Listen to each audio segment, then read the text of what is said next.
2025 gave us so much great music. Hi, my name is Reese, and these are my picks for Album of the Year.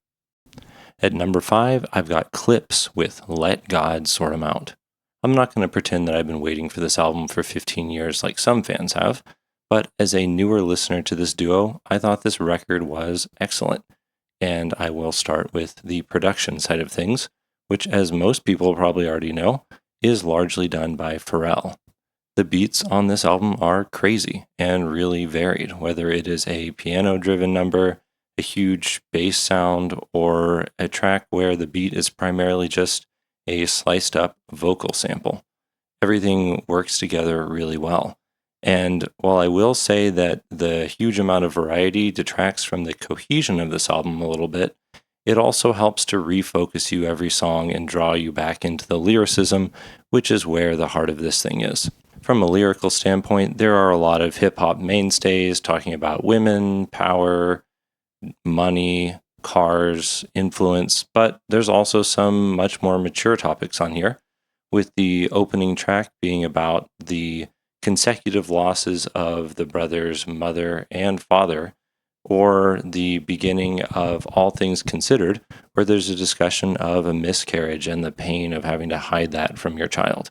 Both brothers are excellent rappers, and their flows work together really well. This is an awesome album, and I will be listening again. At number 4, I've got I Heard That Noise by Quickly Quickly. This album was basically made for me. It is an indie rock album that's essentially a bunch of cool sound design and warbly synths with acoustic guitars and pianos and soft vocals on top of them. This is a really cozy listen, and it also flows together amazingly well from one track to the next.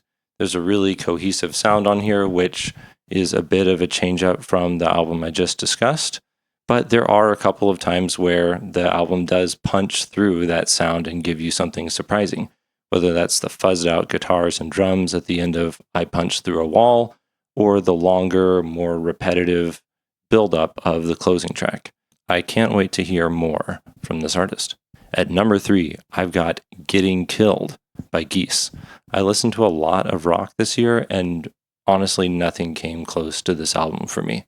It is audacious to open up your album with a song in 13/8, where your lead singer is screaming about there being a bomb in his car for half of it, and knowing that the energy and passion that's going into the song is going to be enough to carry listeners through to listen to the rest of the album. But that's what Geese have done here, and in comparison to the 3D Country album, I think that the band has gelled together and plays together even better than previously.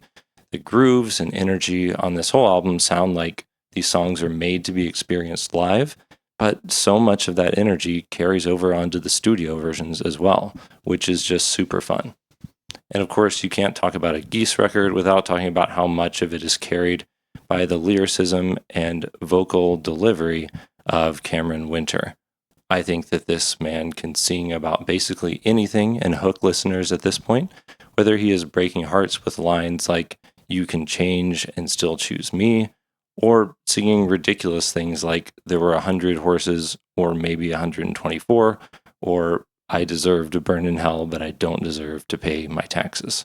This record delivers everything you could want from a rock album, and it is the one that you should shove right into the face of all of your friends who say that rock is dead. At number 2, it is Sable Fable by Bon Iver.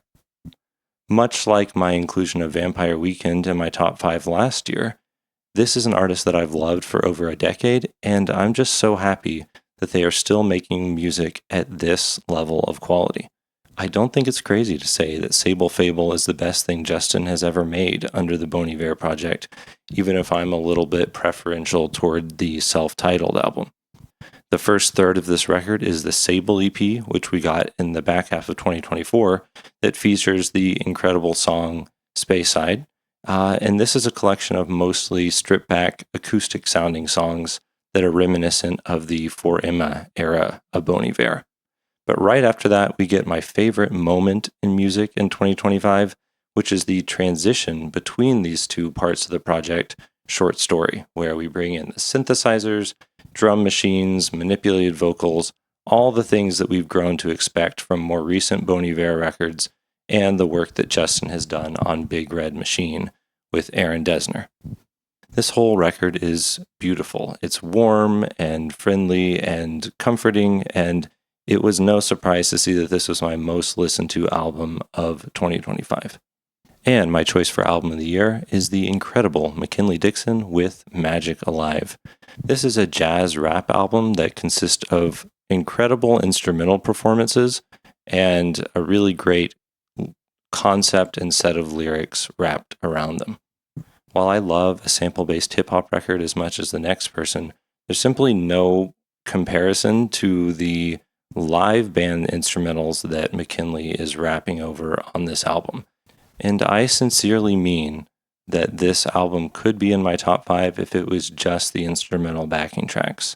And there's really no greater evidence of this than the song We Outside, Rejoice, Rejoice, where McKinley spends the first half of the runtime basically nodding his head and listening to the brass and woodwinds and drums and bass go off before he actually starts singing.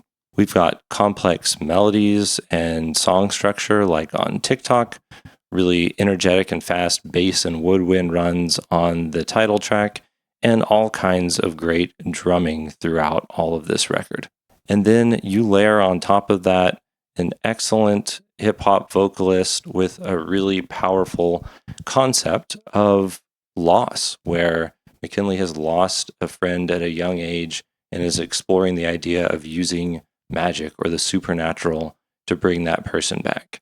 It is a deep album that rewards multiple listens and will have you finding new things every time you come back. It is the best thing that I listened to in 2025.